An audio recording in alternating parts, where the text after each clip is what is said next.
For today's watch review, we're going to take a look at the Casio G-Shock AWM 500. I'm very excited to take a look at this one, so let's get right into it.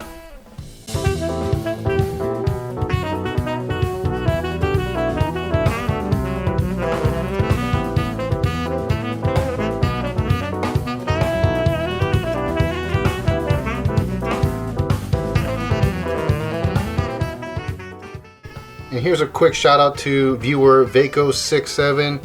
You got it right. You guessed what this review was going to be right away. So actually that was very impressive. So good job. Starting off with price, the AWM 500 is going to cost you just south of $600, and that's including taxes and shipping and everything. It's a little pricey, but this is standard for what to expect when it comes to all metal G-Shocks. For dimensions across the case from 3 to 9, we're looking at roughly 44.6 millimeters, and then for a case height or thickness of around just over 14 millimeters, and then we've got a lug to lug of 52 millimeters. For weight, I do have 2 links removed, but it comes to 165 grams or 5 3/4 ounces. And here's a shot of it on my wrist. I have a 7.5 inch wrist, and I think it wears just fine. I think it'll fit those of you with larger wrists and slimmer wrists. Going over some functions and features. Starting off, this is a solar watch, and it's also got multi-band 6. So what does that mean? It means it's going to last you a very long time, and it's going to be super accurate while it's still working. And while the overall case looks very sleek, there are some pushers here on either side. Not really hidden, I don't think that's the intention, but I think it does give it an overall sleek appearance. This one being your adjust button, your mode button, your backlight, and then your search button. Here's the digital display. I'm really starting to like these analog digital combo watches.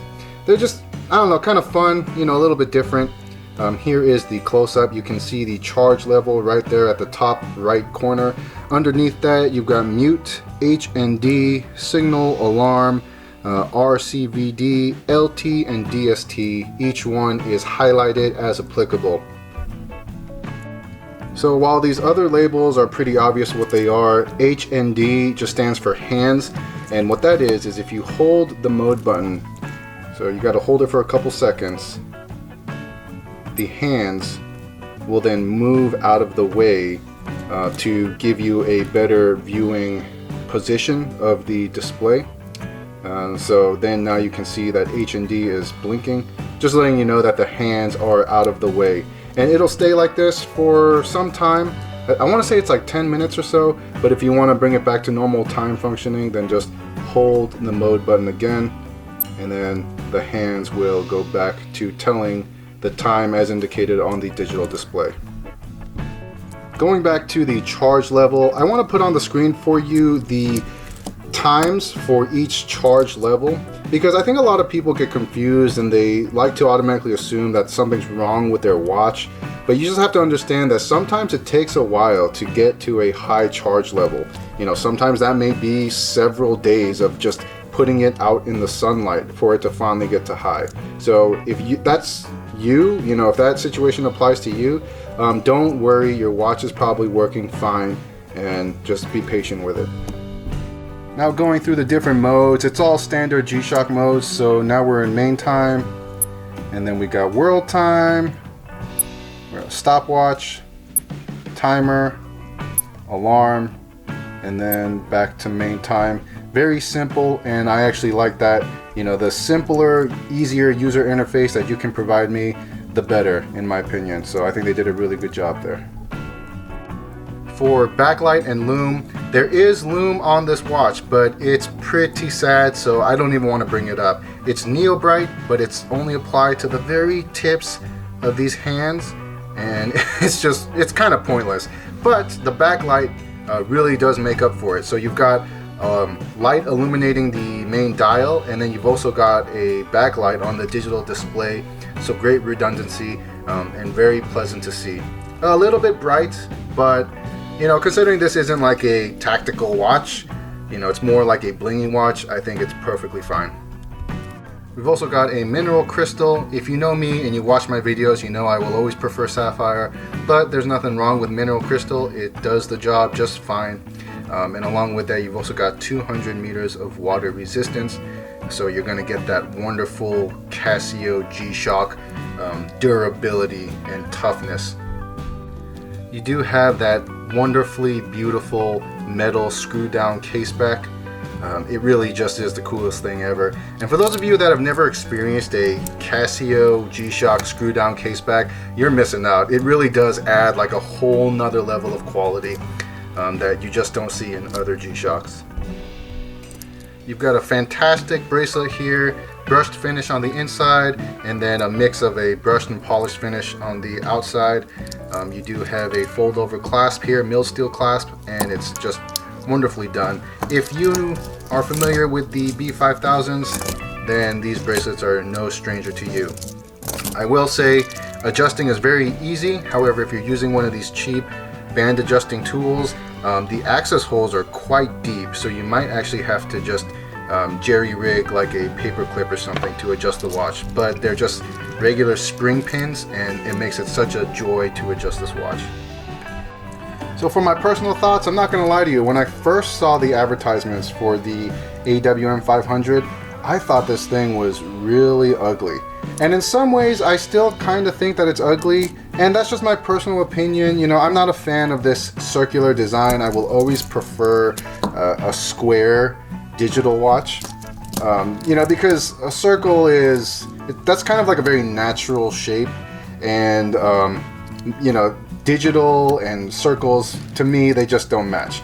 However, the overall fit and finish and quality really add to the whole package here, and so I'm able to overlook the aesthetic design or the style and really appreciate what all went into making this a reality.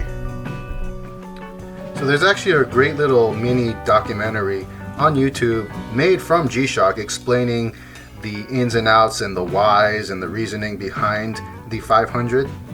And watching that, it really gave me a deeper appreciation of the 500, because everything about this watch has a reason.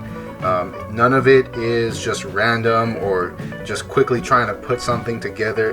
They did everything with a specific purpose, and I really appreciate the creative mind that went behind it, because you know, from that documentary, it sounds like this watch was a labor of love.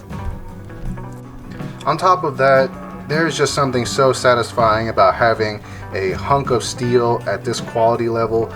You can see that it's kind of got that bling quality to it, that bling factor, and that really is such a fun thing, because it's something that you don't really take too seriously, but at the same time it still looks quite professional, very cool, and purpose built. And speaking of being purpose built, the ergonomics of this watch is fantastic. Probably one of the better watches that I have. The overall case shape, you know, I said I didn't like a circular design, but it sits on the wrist just so comfortably.